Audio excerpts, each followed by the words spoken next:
นีมองตามไพลีตาเขาสูงเนินคายดังเสียงของน้องเฮียเฮินหายยามไปแนวหน้ายินเสียงพนีผู้ควรที่ใดสุดแสนอาลัยคิดฮอดแก้วตาอยากกลับคืนมาห่วงสมองยอมทุกข์ยอมทนเพื่อสาของตนสิ้นคนกดขี่เรื่องความหาก็หักเต็มที่แต่คราวนี้ต้องไกลกันก่อนจะหักจะห่วงพุ่มพวงเพียงใดต้องตัดสินใจ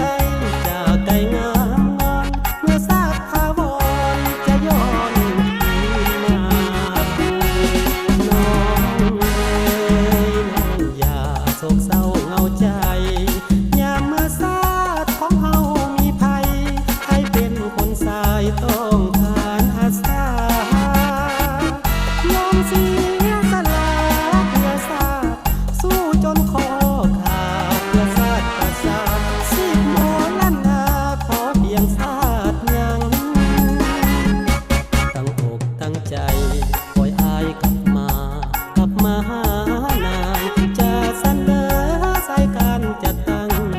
สู่ขอน้องมานอนแนบข้าง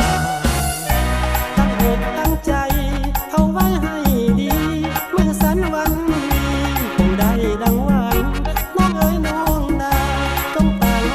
ใจรอ